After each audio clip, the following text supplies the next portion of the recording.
किसी की नजर मुझ पर पड़े ना पड़े,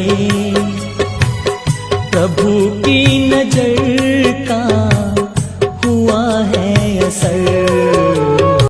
ओम शांति। 26 जून 2024। बाबा के महावाक्य। मीठे बच्चे, सदा इसी नशे में रहो कि हमारा पद्मा पदम भाग्य है।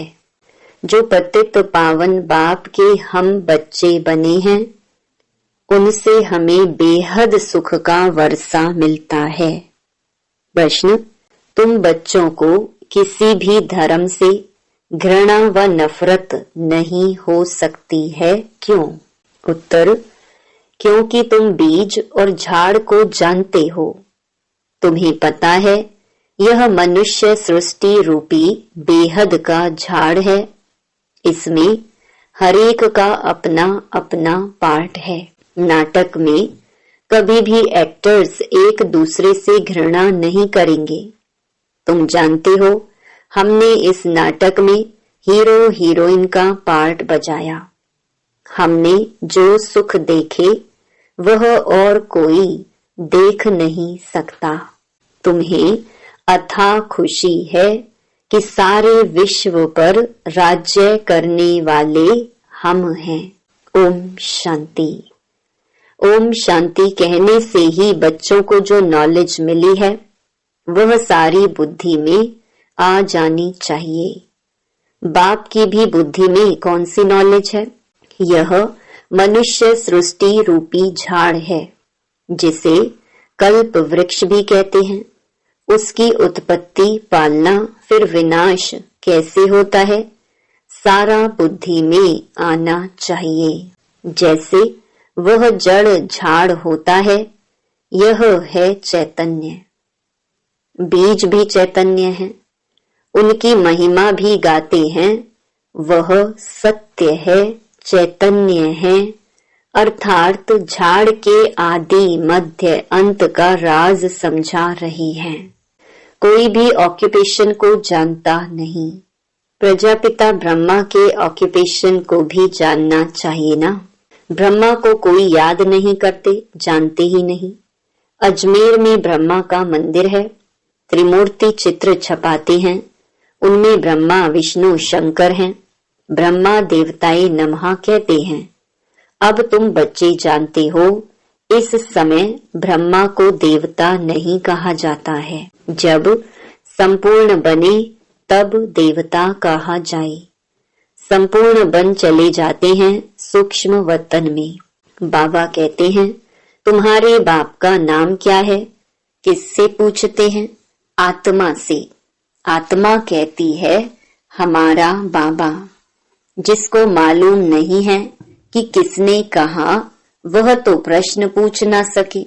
अब बच्चे समझ तो गए हैं, बरोबर दो बाप सबके हैं। ज्ञान तो एक ही बाप देते हैं। अभी तुम बच्चे समझते होंगे, यह शिव बाबा का रथ है। बाबा इस रथ द्वारा हमको ज्ञान सुनाते हैं। एक तो यह है जिस्मानी ब्रह्मा बाप का रथ, दूसरा फिर रूहानी बाप का यह रथ है। उस रूहानी बाप की महिमा है सुख का सागर, शांति का सागर। पहले तो यह बुद्धि में रहेगा, यह बेहद का बाप है, जिससे बेहद का वर्षा मिलता है। पावन दुनिया के मालिक बनते हैं। निराकार को बुलाते हैं, पतित पावन आओ। आत्मा ही बुलाती है। जब पावन आत्मा है तब नहीं पुकारते, पतित हैं तो पुकारते हैं। अब तुम आत्मा जानती हो, वह पतित पावन बाप इस तन में आया है। यह भूलना नहीं है, हम उनके बने हैं। यह सौभाग्य तो क्या, पदम भाग्य की बात है। फिर उस बाप को भूलना क्यों चाहिए? इस समय बाप आए हैं, यह नई बात है। शिव जयंती भी हर वर्ष मनाई जाती है, तो जरूर वह एक ही बार आते हैं। लक्ष्मी नारायण सतयुग में थे, इस समय नहीं है। तो समझाना चाहिए उन्होंने पुनर्जन्म लिया होगा। 16 कला से 12-14 कला में आए होंगे। यह तुम्हारे बिना कोई नहीं जानते। सतयुग कहा जाता है नई दुनिया को। वहां सब कुछ नया ही नया है। देवता धर्म नाम भी गाया जाता है। वही देवताएं जब वाम मार्ग में जाते हैं तो फिर उनको नया भी नहीं तो देवता भी नहीं कह सकते। कोई भी ऐसे नहीं कहेंगे कि हम उनकी वंशावली के हैं। अगर अपने को उस वंशावली के समझते तो फिर उन्हों की महिमा अपनी निंदा क्यों करते। महिमा जब करते हैं तो जरूर उन्हों को पवित्र, अपने को अपवित्र, पतित समझते हैं। पावन से पतित बनते हैं, पुनर्जन्म लेते हैं। पहले पहले जो पावन थे वही फिर पतित बने हैं। तुम जानते हो पावन से अब पतित बने हैं। तुम स्कूल में पढ़ते हो, उसमें नंबर वार फर्स्ट, सेकंड, थर्ड क्लास तो होते ही हैं। अभी बच्चे समझते हैं हमको बाप पढ़ाते हैं तब तो आते हैं ना, नहीं तो यहाँ आने की क्या दरकार है। यह कोई गुरु, महात्मा, महापुरुष आदि कुछ नहीं है। यह तो साधारण मनुष्य तन है, सो भी बहुत पुराना है। बहुत जन्मों के अंत में प्रवेश करता हूँ और तो कोई इनकी महिमा नहीं, सिर्फ इसमें प्रवेश करता हूँ तब इनका नाम होता है। नहीं तो प्रजापिता ब्रह्मा कहाँ से आया। मनुष्य मूंझते तो जरूर है ना। बाप ने तुमको समझाया है तब तुम औरों को समझाते हो। ब्रह्मा का बाप कौन? ब्रह्मा, विष्णु, शंकर। उन्हों का रचयिता यह शिव बाबा है। बुद्धि ऊपर चली जाती है। परमपिता परमात्मा जो परम धाम में रहते हैं उनकी यह रचना है। ब्रह्मा, विष्णु, शंकर का ऑक्यूपेशन अलग है। कोई आपस में 3-4 होते हैं। सबका ऑक्यूपेशन अपना अपना होता है। पार्ट हर एक का अपना अपना है। इतनी करोड़ों आत्माएं हैं, एक का पार्ट न मिले दूसरे से। ये वंडरफुल बातें समझी जाती हैं। कितने ढेर मनुष्य हैं। अभी चक्कर पूरा होता है, अंत है ना, सब वापस जाएंगे। फिर से चक्कर रिपीट होना है। बाप ये सब बातें भिन्न भिन्न प्रकार से समझाते रहते हैं, नई बात नहीं। कहते हैं कल्प पहले भी समझाया था। बहुत लवली बाप है। ऐसे बाप को तो बहुत प्यार से याद करना चाहिए। तुम भी बाप के लवली बच्चे हो ना, बाप को याद करते आए हो। पहले सब एक की पूजा करते थे, भेदभाव की बात है नहीं। अभी तो कितना भेदभाव है। यह राम के भक्त हैं, यह कृष्ण के भक्त हैं। राम के भक्त धूप जगाते तो कृष्ण का नाक बंद कर देते हैं। ऐसी भी कुछ बातें शास्त्रों में हैं। वह कहे हमारा भगवान बड़ा, वह कहे हमारा बड़ा, दो भगवान समझ लेते हैं। तो रॉन्ग होने कारण सब अनराइटियस काम ही करते हैं। बाप समझाते हैं बच्चे भक्ति भक्ति है, ज्ञान ज्ञान है। ज्ञान का सागर एक ही बाप है, बाकी सब वह है भक्ति के सागर। ज्ञान से सद्गति होती है। अभी तुम बच्चे ज्ञानवान बने हो। बाप ने तुम्हें अपना और सारे चक्कर का भी परिचय दिया है जो और कोई दे ना सके। इसलिए बाप कहते हैं तुम बच्चे हो स्वदर्शन चक्रधारी। परम पिता परमात्मा तो एक ही है, बाकी सब बच्चे ही बच्चे हैं। परम पिता अपने को कोई कह न सके। जो अच्छे समझदार मनुष्य हैं समझते हैं यह कितना बड़ा ड्रामा है। उनमें सब एक्टर्स अविनाशी पार्ट बजाते हैं। वह छोटे नाटक तो विनाशी होते हैं।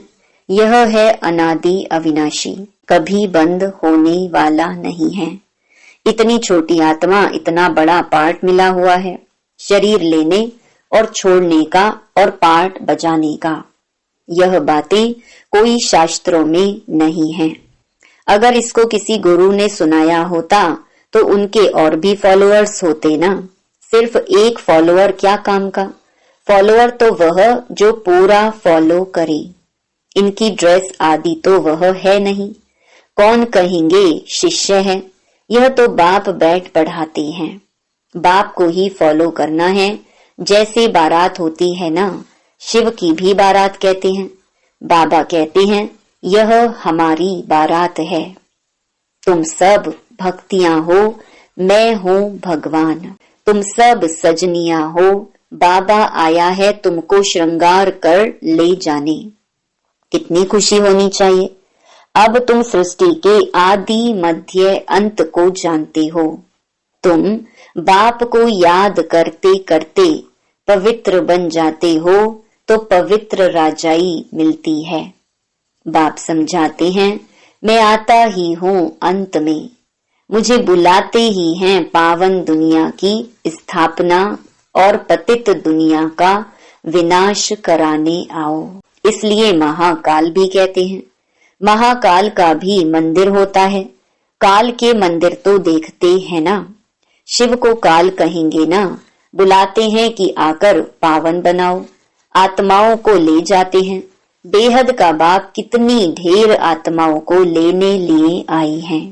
काल काल महाकाल सब आत्माओं को पवित्र गुलगुल बनाकर ले जाते हैं। गुलगुल बन जाएं तो फिर बाप भी ले चलेंगे गोद में।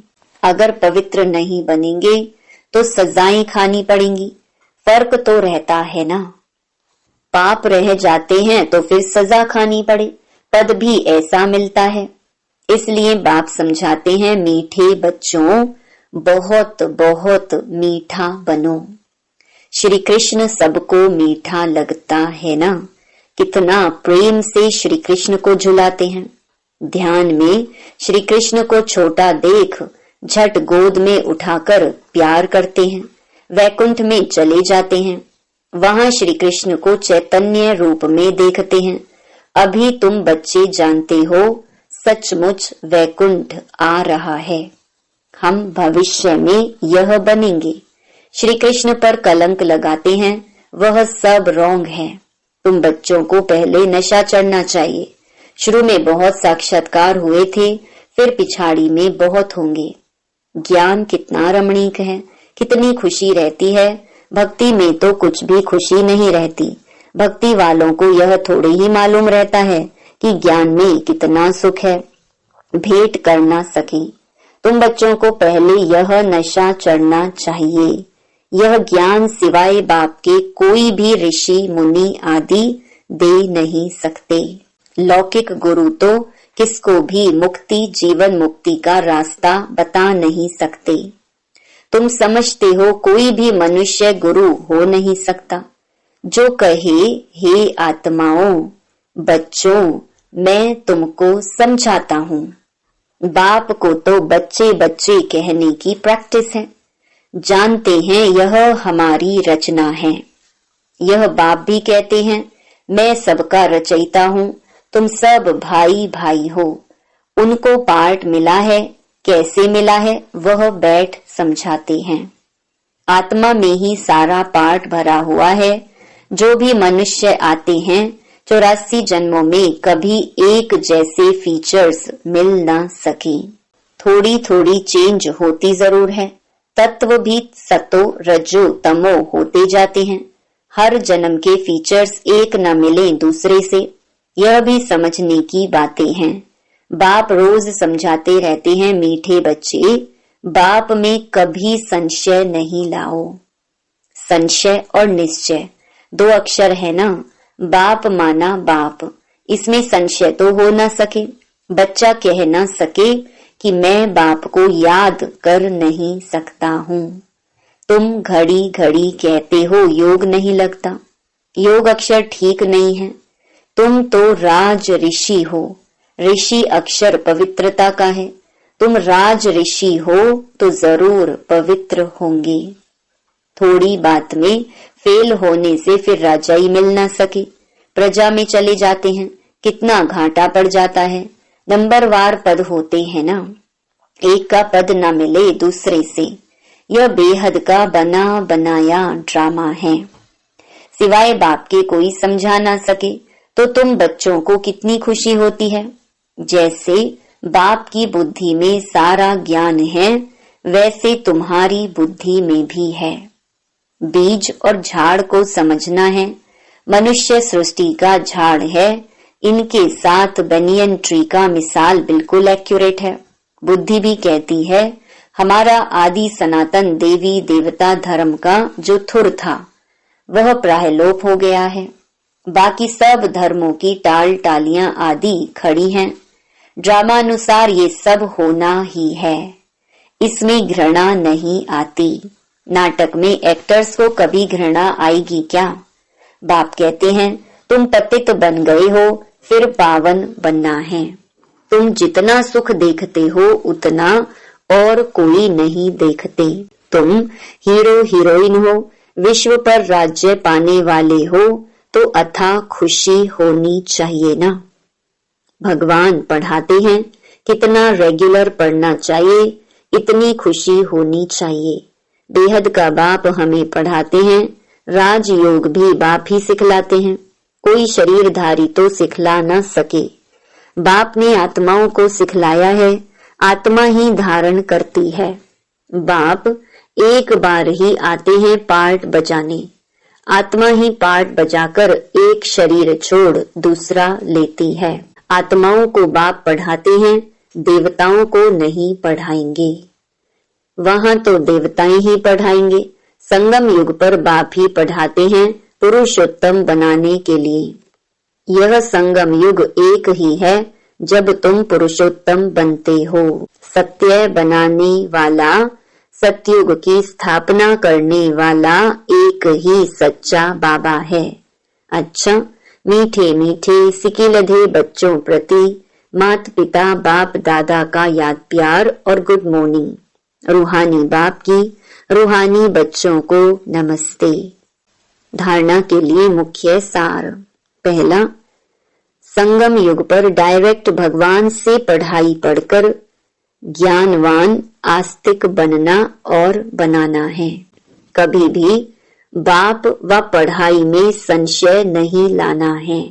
दूसरा, बाप समान लवली बनना है। भगवान हमारा श्रृंगार कर रहे हैं, इस खुशी में रहना है। किसी भी एक्टर से घृणा व नफरत नहीं करनी है। हर एक का इस ड्रामा में एक्यूरेट पार्ट है। वरदान, सेवाओं की प्रवृत्ति में रहते बीच बीच में एकांतवासी बनने वाले अंतर्मुखी भव। साइलेंस की शक्ति का प्रयोग करने के लिए अंतर्मुखी और एकांतवासी बनने की आवश्यकता है। कई बच्चे कहते हैं अंतर्मुखी स्थिति का अनुभव करने व एकांतवासी बनने के लिए समय ही नहीं मिलता, क्योंकि सेवा की प्रवृत्ति, वाणी के शक्ति की प्रवृत्ति बहुत बढ़ गई है।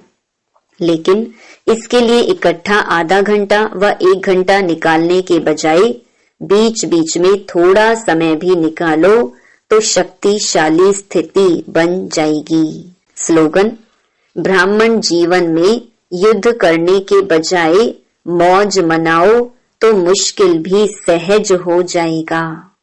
ओम शांति।